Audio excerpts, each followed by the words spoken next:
영과 진리로 주일 예배를 하나님께 드리시겠습니다.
내가 내 음성으로 하나님께 부르짖으니 내 음성으로 하나님께 부르짖으면 내게 귀를 기울이시리로다.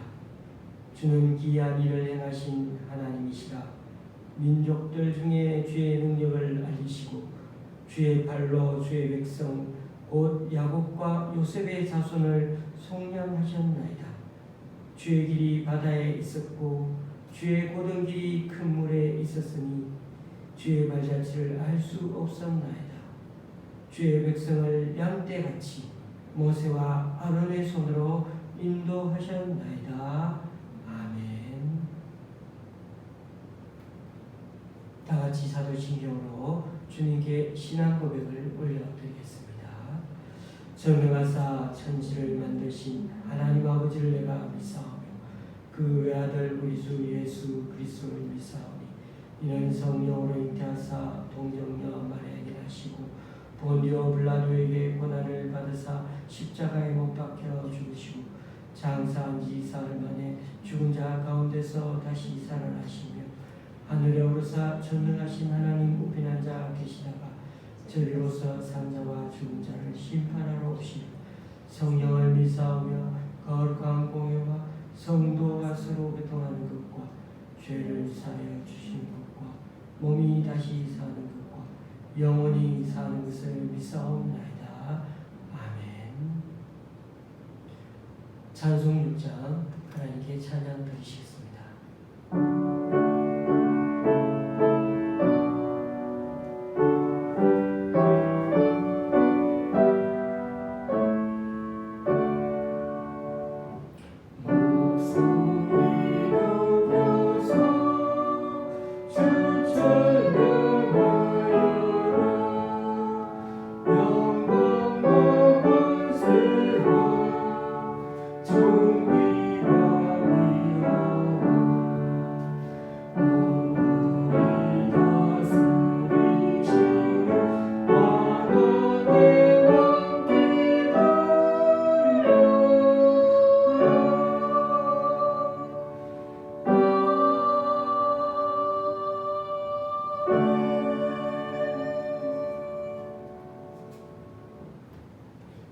교동문 47권을 다 함께 교독하시겠습니다. 교동문 47권입니다.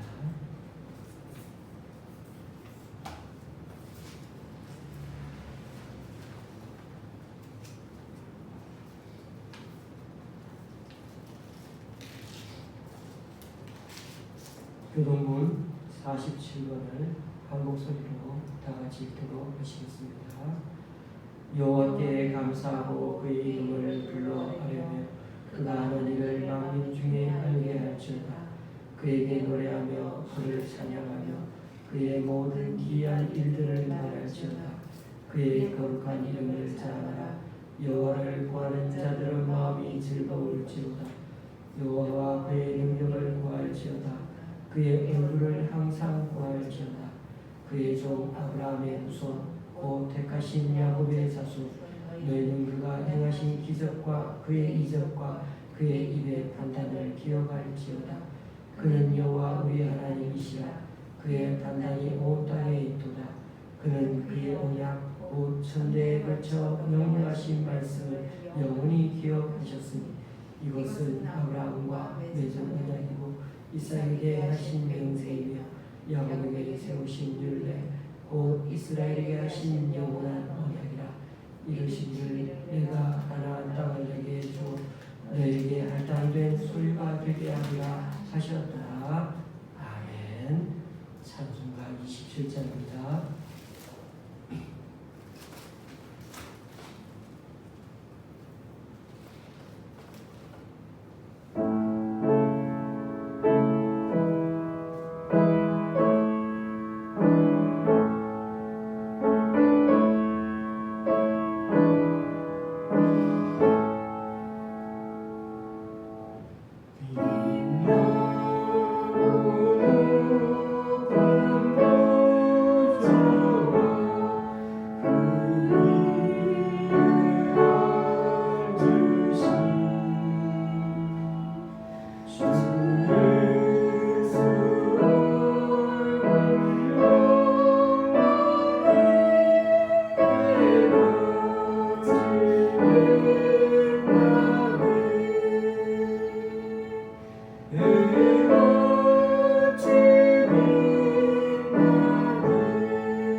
존귀하신 하나님, 주님의 은혜를 다시금 붙잡으며 이 자리에 나와싸우니 우리들의 안타까운 현실 기억하여 주시고 속히 주님을 예배할 수 있는 처소로 나아갈 수 있도록 모든 환경과 여건을 2년 전의 모습으로 다시 한번 회개하게 도와주옵소서. 코로나 상황에서 이제는 마스크로 얼굴을 가리고 때로는 누가 누구인지도 알 수 없게 살면서 지금의 생활이 참 답답함을 고백합니다. 하지만 이보다 더한 하나님의 징계와 악화된 상황이 언제든 터질 수도 있기에 늘 우리가 서 있는 자리에서 늘 경의 그리고 이웃을 배려하고 자연에 덜 해악을 끼치면서 지혜롭게 이 시기를 극복해 나갈 수 있도록 늘 초점을 주님께 집중하며 살아가는 우리 되게 하여 주옵소서. 연일 무더위가 계속되면서 가까운 사람 간에도 짜증과 막말을 쏟아내기도 하는데 우리의 입술과 마음 지켜주셔서 가까운 사람이어서 말을 가려하게 하시고 내 옆에 소중한 사람이니까 배려하는 마음으로 인내하면서 이 역경을 잘 이겨나가는 우리 모두가 되게 하여 주옵소서.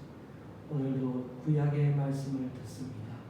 구약의 하나님이 구약 성도에게 전해주었던 그 말씀이 오늘 우리들에게도 특히 코로나와 여러 위기 앞에 사는 이들에게 또 하나의 도전이 되는 말씀을 새롭게 결단하게 하는 말씀을 위로가 격려가 되는 말씀을 지금도 절망이 더 되는 현실이지만 그래도 다시금 용기 내어 일어서게 해주는 하나님의 말씀을 이 시간 우리 각자 마음에서 들을 수 있도록 주님 인도하여 주옵소서.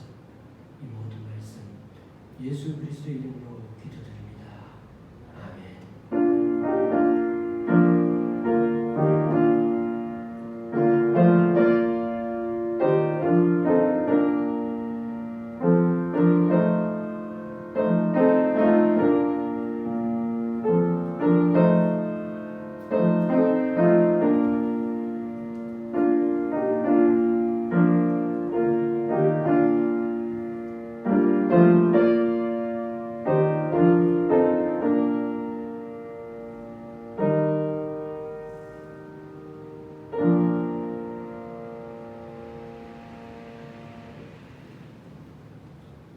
오늘 우리에게 주시는 하나님의 말씀은 이사야 53장 1절에서 7절까지입니다. 이사야서 53장 1절에서 7절까지입니다. 제가 가지고 있는 구약 성경은 1033쪽입니다.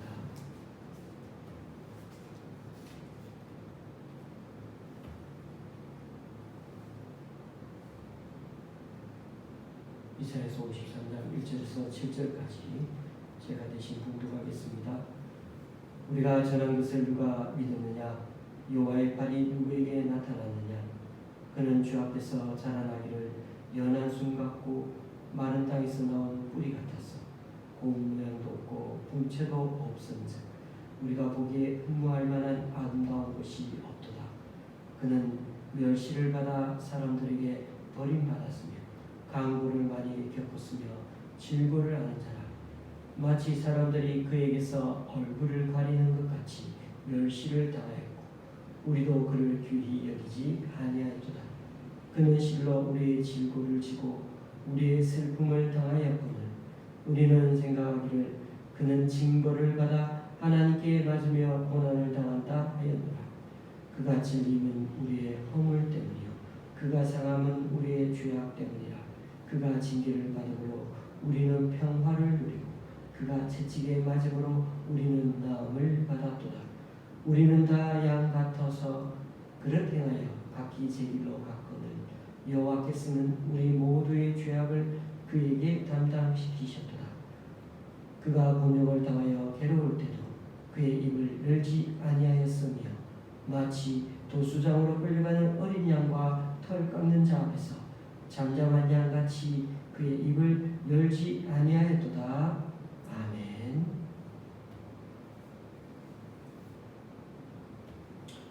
구약 성경에는 선지서가 17권 있습니다.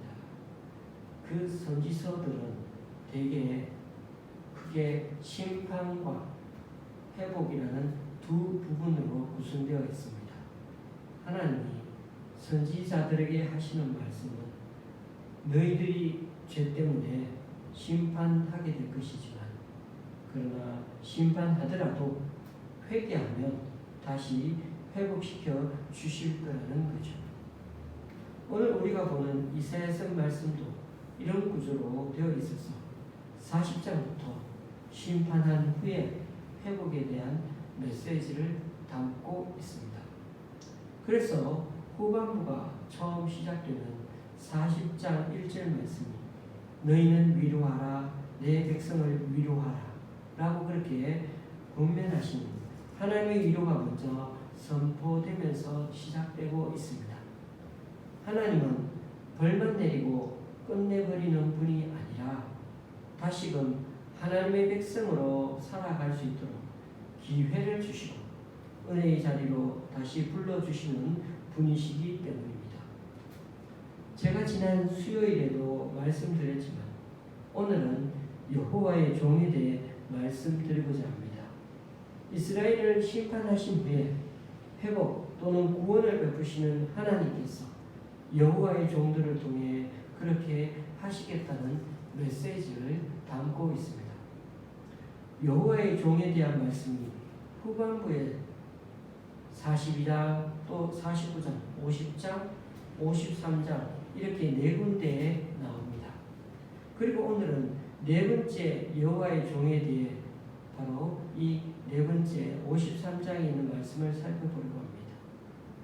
오늘 우리가 이 말씀을 살펴보기 위해서는 한 가지 시각적 이슈를 말씀드려야 될 것 같습니다.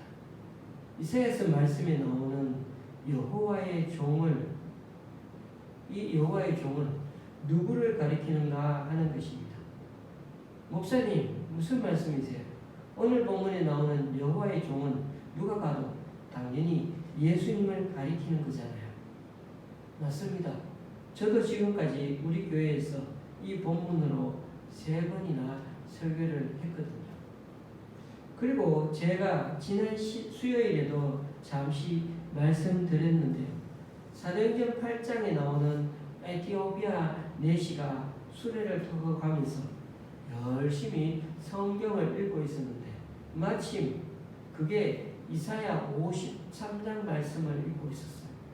그런데 이 내시도 이사야서에 나오는 이 여호와의 종이 누구인가 궁금해가지고 길 가던 빌립에게 물어보았죠. 그래서 빌립은 그분이 바로 예수님이라고 소개해 주지 않았습니까? 그런 점에서 오늘 본문의 여호와의 종은 몇백 년 뒤에 오실 메시아 예수님을 예언한 게 결국 몇백 년 뒤에 그렇게 실제로 이루어진 것입니다. 그런데 오늘 네 번째 설교하는 중에 제가 강조점을 약간 다르게 두려고 합니다. 그래서 좀 신중하게 얘기를 꺼내보려고 합니다. 이사야 선지자는 예수님이 나시기 전으로 따져서 600-700년 전의 사람입니다.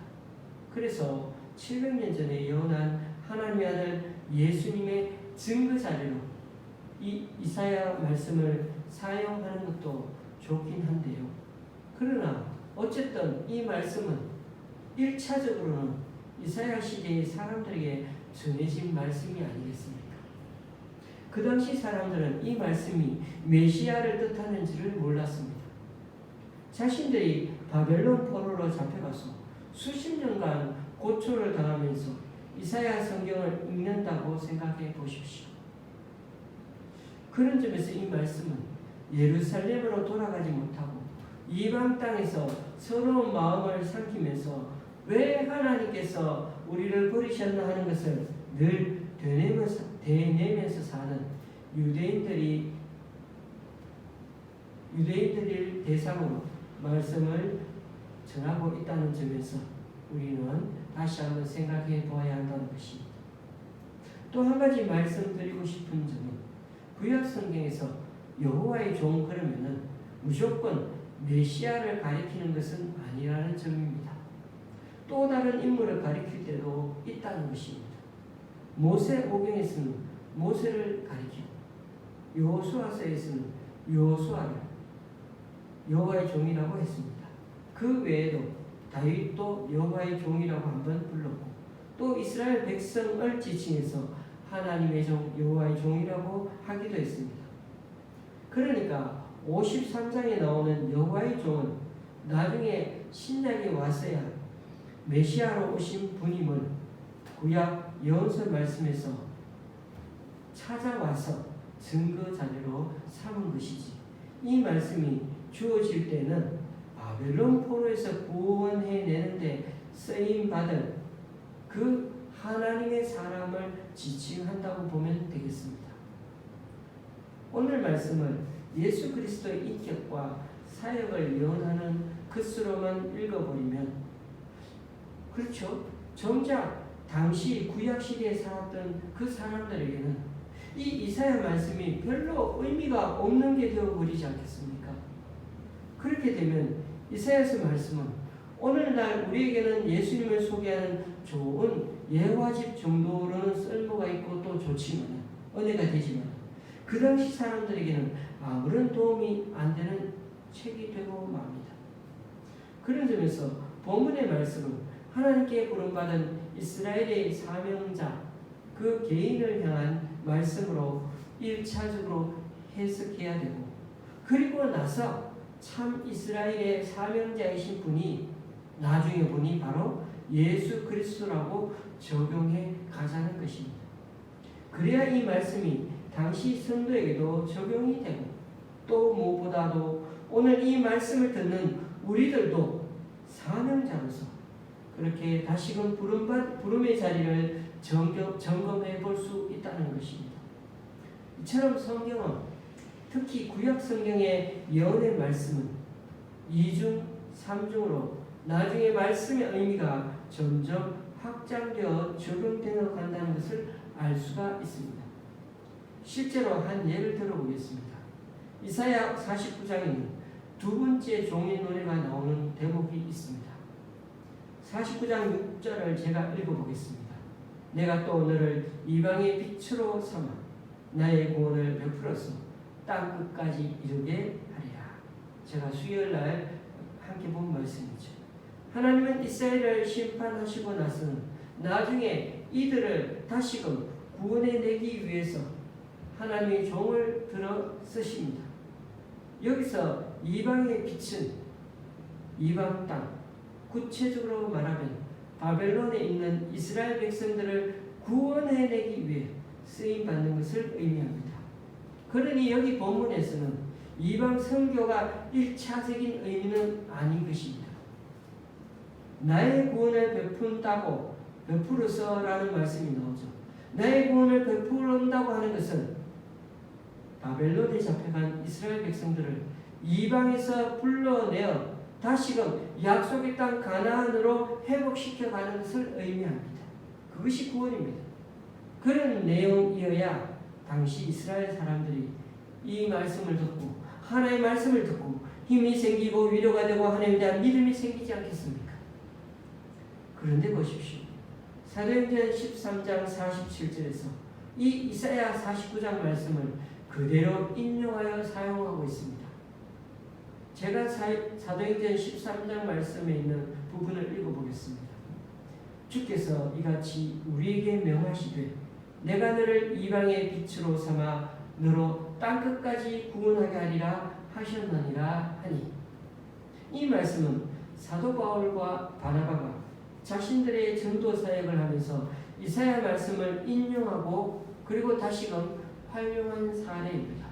이때 이방의 빛은 예수 그리스도 복음이 되겠고 바울과 바나바는 이방의 빛을 전하는 자들이 되는 것입니다. 이때는 온 세계를 향해 하나님의 백성을 더 확장하여 이스라엘 저 바벨론에 있는 것뿐만 아니라 온 세계에 있는 하나님의 백성을 확장하여 잃었던 영적 이스라엘 백성을 구원하시려는 그 하나님의 뜻으로 적용된 것임을 알 수가 있습니다. 누가복음 2장 32절에서는 성전에서 기도하던 나이 많은 시므온이라는 선지자가 거기서 아기 예수님을 알아보고는 아기 예수님을 가리켜 이방을 비추는 빛이라고 그렇게 예언하였습니다. 이 두 사례는 이사야 49장 말씀을 바울은 전도 사역에 적용했고 시므온은 예수 그리스도를 가리키는데 메시아로 가리키는데 직접적으로 사용했습니다. 그러나 오늘 이사야서에서 가리키는 종은 당시 예수님과 같은 메시아가 아니라 가까운 미래에 이스라엘 백성을 직접 도와주고 해방시키는데 결정적인 일을 하게 될 사람, 그러니까 고레스와 같은 이방왕을 의미합니다. 하나님은 고레스를 가리켜 44장 28절에서 내 목자라 했고 45장 1절에서는 하나님의 기름 부음을 받은 고레스라고 그렇게 선지자가 소개하고 있습니다. 그런 점에서 이사야서에 나오는 여호와의 종은 나중에야 구원자 메시아를 가리키는 말씀이 되기도 하지만 1차적으로는 하나님께서 그 당시에 사명자로 불렀던 사람으로 이해하는 게 올바른 해석법이라고 할 수 있습니다.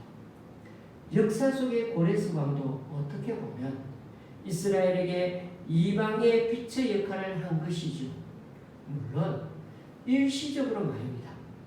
고레스 왕이 그 이후로도 쭉 이스라엘에게 이방의 빛이 되었다는 것은 아닙니다. 이제 오늘 본문인 53장으로 돌아가 보겠습니다.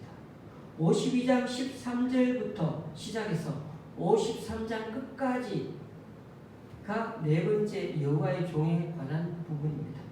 이 네 가지 여호와의 종에 관한 부분 중에 오늘 우리가 살펴보는 네 번째가 더 독특한 것은 하나님의 종이, 여호와의 종이 고난받는다는 얘기가 나오기 때문입니다.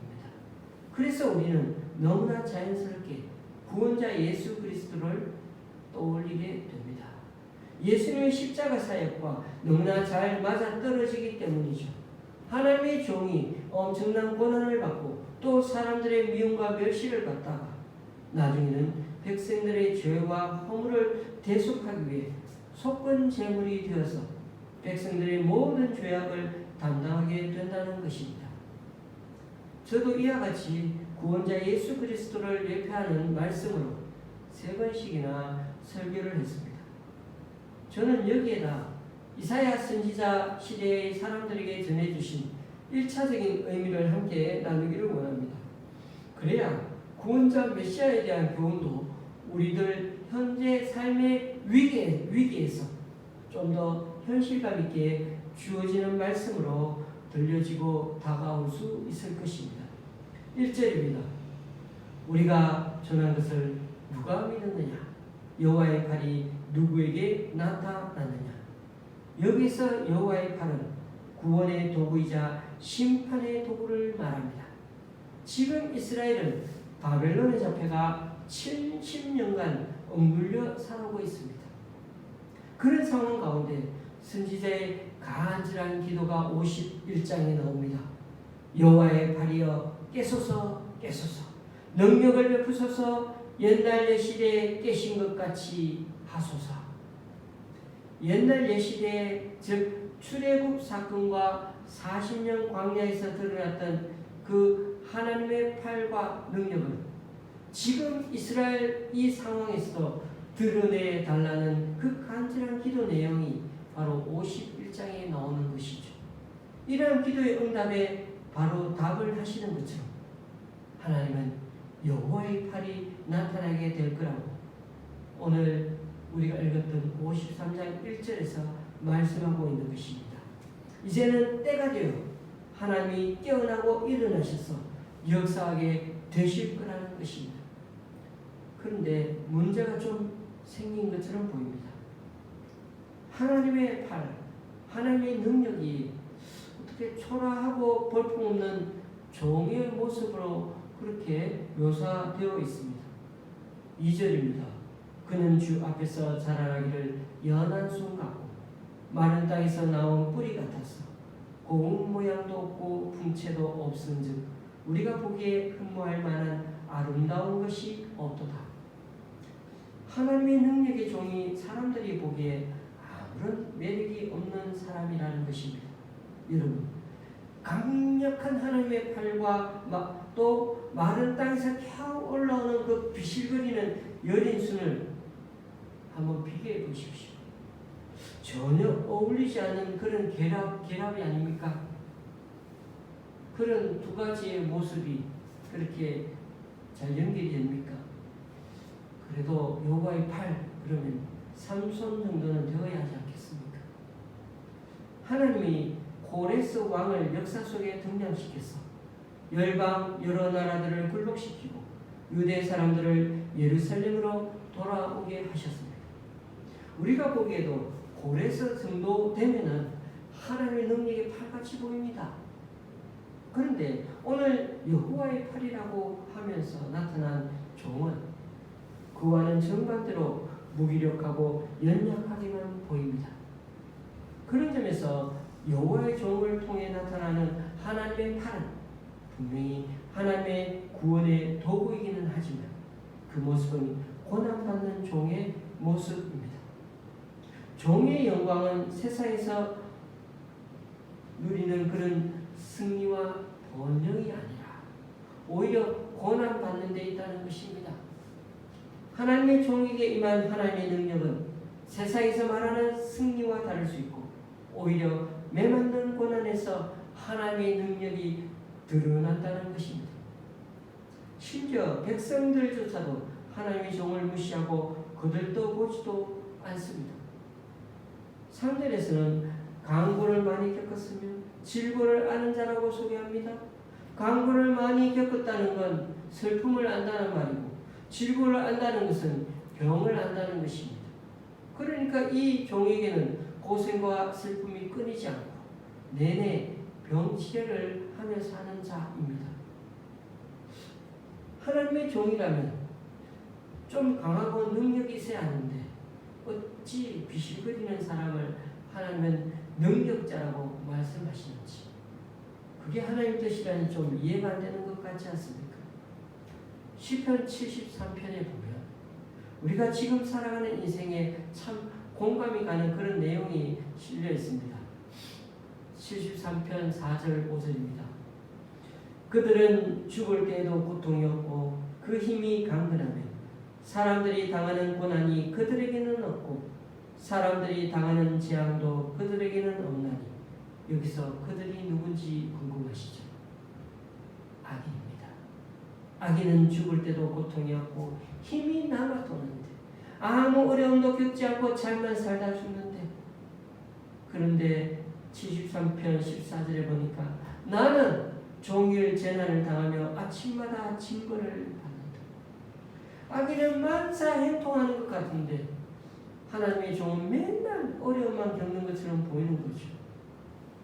오늘 본문의 종도 이처럼 사람들에게 멸시받고 거절당하고 온갖 병치레와 고생하며 산다는 것입니다. 놀랍게도 이런 사람을 하나님의 종으로 부르셨다는 것입니다. 그래서 구약 성경에 보면 하나님의 종으로 부름받은 사람들, 특히 예언자들은 대체로 극심한 고통을 받은 사람이 많았습니다. 그들은 자신들의 죄악이나 허물 때문이 아니라 하나님의 명령대로 하다 보니 백성들의 죄악을 고발하고 말씀을 선포했다는 이유로 그렇게 고난을 많이 받았다는 것입니다. 가장 대표적인 선지자가 예레미야입니다. 그의 삶은 고난과 고초로 점철되었고 그가 전한 말씀 때문에 조롱과 수치를 참 많이 당하고 매도 많이 맞았습니다. 나중에는 나라가 망한 후에 백성들과 함께 강제로 애국까지 끌려가기도 했습니다. 그는 멸망해가는 예루살렘 백성과 함께 마지막 순간까지도 함께 고통당하며 말씀을 전해야 했던 비운의 선지자였던 것입니다. 이처럼 이사야 53장처럼 승리하는 하나님의 종이 아니고 고난당하는 종의 모습은 유대인들에게 있어서 별로 다갑지 않은, 쉽게 받아들이기 어려운 장면이었고 또 말씀이었습니다. 나라를 빼앗겨 식민지 생활을 하던 그 예수님 당시만 해도 그렇습니다.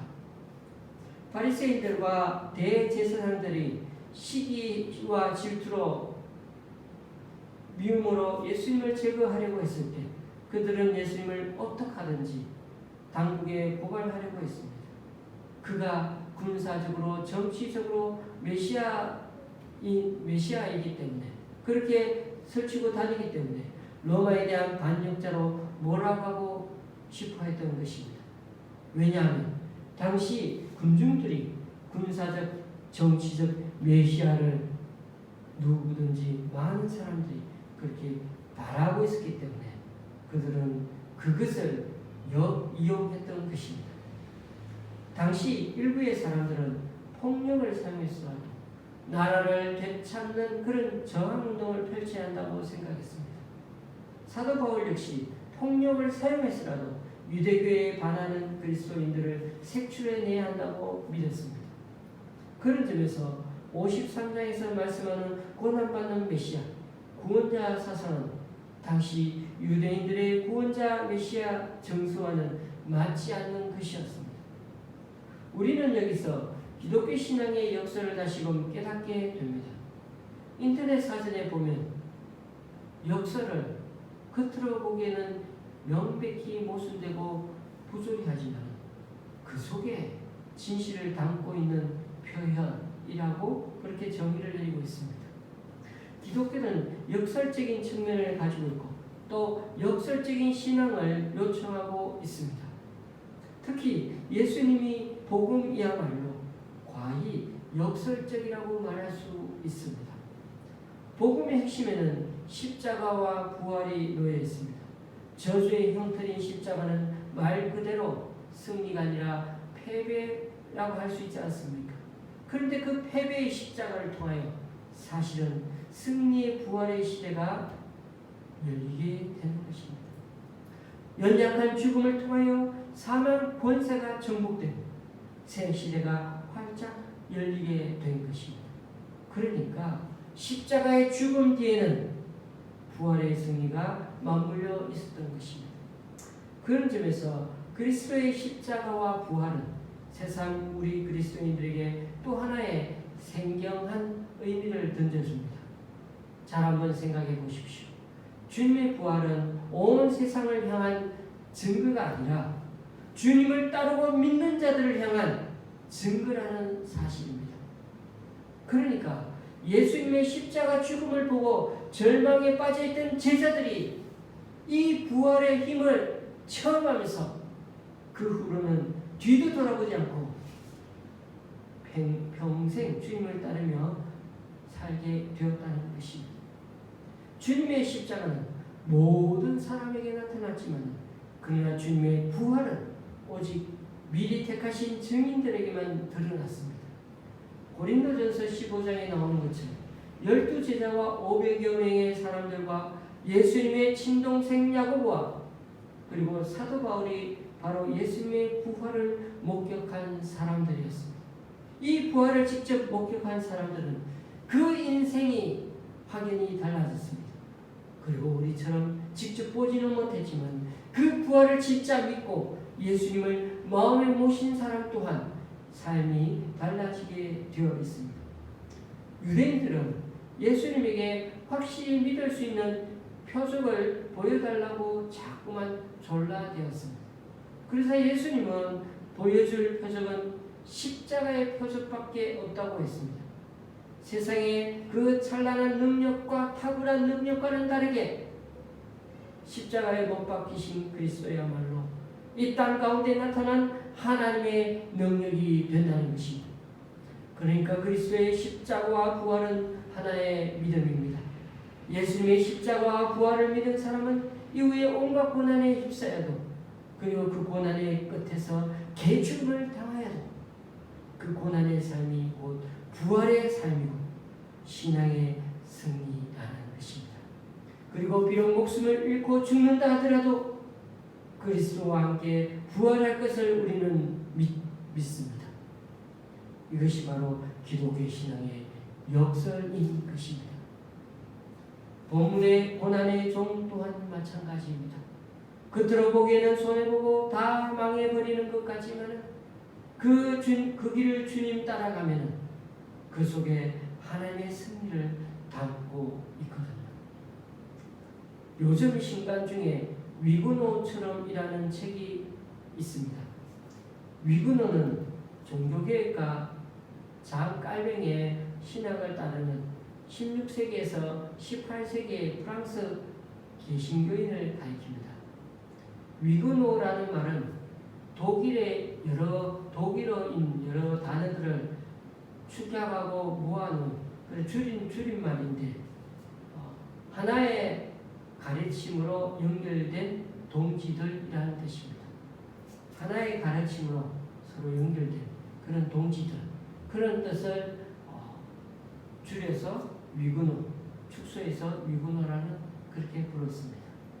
기독교 역사에서 위그노가 중요한 것은 그들이 온갖 박해에도 불구하고 믿음의 본질을 지키기 위해서 자신의 생명을 걸고 분투 노력했다는 데 있습니다. 특히 가톨릭 신앙이 강한 프랑스에서 위그노들은 신앙의 자유를 얻기 위해 500여 년이라는 긴 세월 동안이나 투쟁하며 살았다는 것이 놀랍습니다. 저자인 목사님은 20여 년간 위그노들을 프랑스 파리에서 살면서 연구하였습니다. 그런데 왜 하필 이 책이 핫 이슈가 되었는가 하면 책 앞 표지에다가 이런 말을 써놓아서 그렇게 사람들에게 도전을 던지고 있기 때문입니다. 위그노들은 예배에 생명을 걸었다. 위그노들은 예배에 생명을 걸었다. 그래서 제가 아는 다른 교회 어떤 권사님이 저에게 이와 관련된 동영상을 보내주시면서 예배를 바르게 드리기 위해서는 지금 현 정부를 향해 저항 운동을 해나가야 하는 것이 아니냐는 것입니다. 저도 위그노 정신은 참 중요하다고 생각합니다. 세속 정신에 물들어가는 이 시대 기독교인들에게 경각심을 갖게 한다는 점에서 참 귀한 책이라고 믿습니다. 그러나 그 저항 정신이 우리들의 세속 문화, 세속 정신에 대한 거부와 저항이 아니고 단지 코로나 때문에 예배당에서의 예배를 금하는 것에 대하여 정부를 향해 저항해야 한다면 그것은 좀 다른 문제가 아닌가 생각됩니다. 예수님은 정치적인 메시아가 되어 이스라엘을 로마 제국의 소나기에서 구해내실 수도 있으셨겠지만 그렇게 하시지 않고 오히려 허무하게 붙잡혔으면 그 다음 날에 사람들이 다 보는 앞에서 바로 즉결 처형을 당해 죽으셨습니다. 어떻게 보면 예수님은 죽으러 호랑이 굴로 들어가는 발걸음을 일부러 멈추지 않으셨던 것입니다. 그런 점에서 오늘 본문 여호와의 종의 삶은 우리에게 세상을 살아가는 전혀 다른 방식을 보여주고 있습니다. 고레스 왕에 비해 여호와의 종은 보잘것없어 보이고 헛수고하는 것 같은 고난의 사역을 행하면서 묵묵히 그 길을 걸어가고 있습니다. 여호와의 종이 살아가는 모습은 상한 갈대를 꺾지 않으며 멸망과 모욕당함에도 뒤로 물러서지 않고 마침내 죽기까지 앞을 향해 나아갑니다. 여호와의 종이 되어 살아간다는 것은 세상에 살면서도 세상과는 전혀 다른 가치관과 안목을 지니고 살아간다는 것을 의미합니다. 비록 사람들이 보기에는 바보 같아도 말입니다.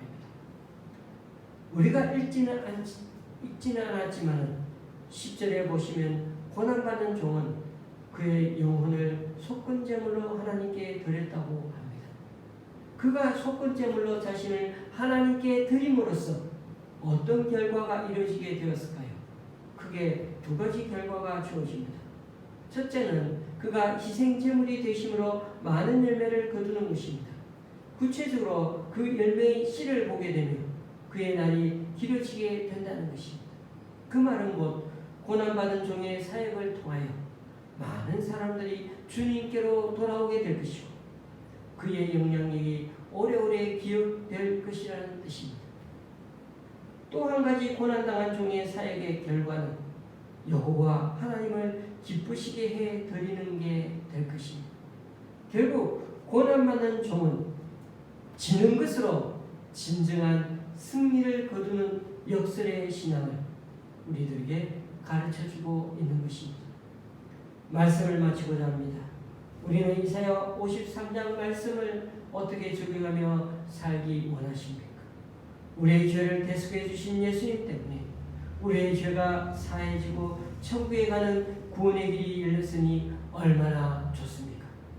그러나 우리가 천국 가는 티켓을 손에 쥐고 있는 것처럼 착각하며 살게 되니까 혹 우리에게 신앙이 아니라면 생겨나지는 않습니까? 53장의 이 고난의 종의 모습은 예수 그리스도의 구원 사역을 말씀해 주는 본문일 뿐만 아니라 우리가 이 세상에서 다른 이들을 위해 기도하며 살아가야 할 그리스도인들의 모습이라는 것도 잊지 말아야 하겠습니다. 천국 티켓도 갖고 이 땅에서도 편안하게 내 마음대로 살아갈 수 있다. 여러분, 그런 생활은, 그런 기독교인의 생활은 주님의 뜻이 아닙니다. 우리가 가야 하는 길은 예수님께서 가신 그 십자가의 길, 고난의 종의 모습인 것입니다. 당신 희망이라고는 찾아보기 힘든 식민지에 살면서 세상과는 완전히 다른 가치관과 안목으로 살다 보면 어쩔 수 없이 고난받는 삶을 살아야 하는 게 어쩌면 당연할지도 모릅니다. 그렇습니다. 삶이 점점 성숙해지는 그리스도인이라면 약한 자의 약점을 담당하고 서로 짐을 나누시고 가려 할 것입니다. 그런데 만약 예배당에서 예배를 드리지 못하는 것 때문에 핍박, 박해라는 용어를 써가며 정부가 하는 일에 저항한다면 과연 지금의 세상 사람들은 우리를 얼마나 이해해 주겠습니까? 안 그래도 코로나 때문에 언제 문을 닫아야 할지도 모르는 소상공인, 자영업자들도 많은데 그분들도 여러 불만스러운 규정과 제약이 있어도 참고 견디고 있는데 오히려 이분들과 주변 이웃들에게 교회는 참 이기적인 집단이 아닌 거 뭐야 라고 비난받지는 않겠습니까? 이처럼 우리가 사는 세상에는 모두가 자신의 권리, 자기가 속한 집단을 위한 주장만 고집하는 경우가 참 많습니다. 그러나 교회는 십자가의 자리, 고난의 자리, 자기 부정인 죽음의 자리, 낮은 자의 자리에 서는 것을 두려워하지 말아야겠습니다. 그러니 교우님들, 예배는 좀 불편하지만 우리 모두 코로나를 함께 이겨나가는 길을 생각하면서 좀 더 기다리며 좀 더 다른 방법과 새로운 각오로 지금 이 비대면 예배를 더 진지하고 정성스럽게 드리도록 해야겠습니다. 진짜 신앙 실력은 실전에 강할 때 드러나는 법이니까요. 그러므로 오늘 이 53장의 고난의 종의 모습이 예수님만 걸어가신 길이 아니라 주님께 부름받은 자들이 가야 하는 길임을 알고 지는 것으로 승리를 거두는 이 역설적인 신앙은 이 코로나 위기 가운데서도 믿음으로 잘 살아내는 우리 모두가 될 수 있기를 주님의 이름으로 간절히 축원합니다. 기도하시겠습니다. 주님, 오늘 말씀을 고난받은 예수님에 대한 말씀으로 받아들입니다. 그 주님이 우리의 구원자이심을 믿습니다. 그러면서도 이 말씀이 고난당하고 있는 이 시대에 우리 각자에게 주시는 말씀으로 또한 받아들이기 원합니다. 너무나 삶이 힘들어하는 백성들을 위해 정치적인 메시아가 될 수 있으셨겠지만 그래도 오히려 허무하게 그들의 계략에 쉽게 끌려드는 바보처럼 그렇게 저주의 형틀에 달려 고통스럽게 죽어가신 고난의 종 예수님을 다시금 생각하면서 기독교 신앙의 역사를 다시금 되새기며 배우게 됩니다. 비록 연약한 죽음이었지만 오히려 이를 통해 사망 권세가 정복되고 새 시대가 활짝 열리게 되는 것을 보며 십자가의 죽음 뒤에 오히려 부활의 승리가 머물러 있음을 다시금 깨닫는 우리가 되기를 소망합니다. 하나님의 종으로 산다는 것은 이처럼 세상과는 전혀 다른 방식과 안목으로 살아가는 거라는 것. 그래서 우리 주변의 사람들의 상한 마음을 돌보는 자가 되게 하시며 때로는 모욕당하고 비웃음당하는 일이 있어도 하나님의 진리를 위해 멈추지 않고 나아가는 우리 모두가 되게 하여 주옵소서. 그러므로 오늘 이 고난의 종의 모습이 예수님만이 아니라 주님께 부름받은 자들이 가야 하는 길임을 알고 지는 것으로 오히려 승리를 거두는 이 역사의 신앙으로 이번 한 주간도 믿음으로 살아내는 우리 각자가 되게 하여 주옵소서. 예수님의 이름으로 기도드리옵나이다. 아멘. 찬송가 336장입니다.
기도하시겠습니다.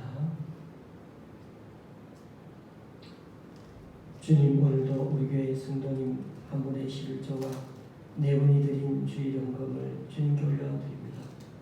또한 강원도 장로님 가정과 광주의 집사님 가정에서, 수서의 집사님 가정에서, 그리고 홍제동 권사님과 연희동 장로님 가정에서, 또한 백준영 기존교회 집사님 두 분이 드린 귀한 헌금을 주님께 올려드립니다. 이분들의 헌신과 승진 귀하게 받아주셔서 이분들을 통하여 하나님 나라가 더욱 확장되게 하여 주옵소서.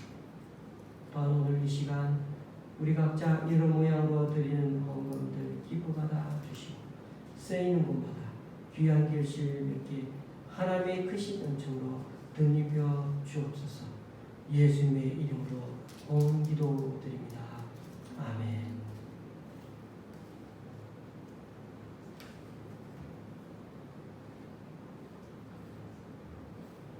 더운 날씨에 모두들 어떻게 지내십니까? 저희 집만 더운가요? 그렇지는 않은 것 같은데 우리 교우님 중 한 분은 너무 더워서 이렇게 또 쓰러지시기도 했다고 하시는데 이 더위에 정말 더위 먹지 않도록 늘 건강 유의하시기 바랍니다. 사회적 거리두기 4단계가 여전히 계속되고 있습니다. 26일째 1000명대 확진자가 매일 그렇게 사람들이 확진자가 늘어나고 있습니다. 그래도 힘을 내시고요.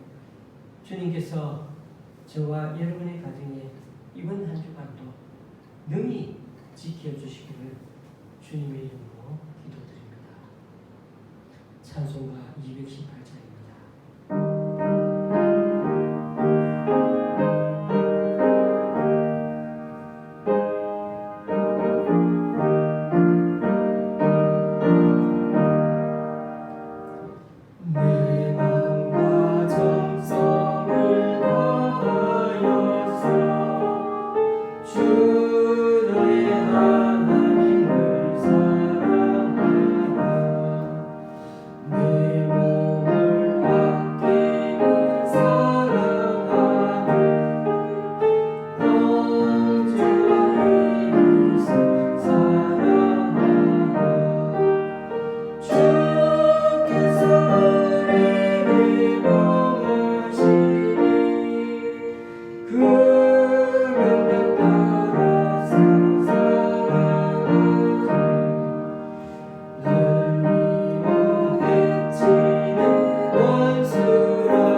우리 주 예수 그리스도의 은혜와 하나님 아버지의 크신 사랑과 성령님의 교통하심이 연약하고 상한 갈대를 꺾지 않고 돌보며 진리의 삶을 위해서는 매맞고 모욕당해도 뒤로 물러서지 않고 하나님이 부르신 길이라면 죽기까지 앞을 향해 나아가신 그 고난의 종 예수님처럼 세상에 섞여 살아가면서도 세상과는 전혀 다른 가치관과 안목을 지니고 살아가면서 지는 것으로 고난받는 것으로 승리를 거두는 이 역사의 신앙으로 이 코로나 위기 가운데서도 믿음으로 살아내기를 소망하는 여기 우리 좋은 시학교의 성도님들 그리고 이 시간 온라인 예배로 함께하는 분들 위해 이제부터 영원히 함께 하시기를 간절히 축원하옵나이다.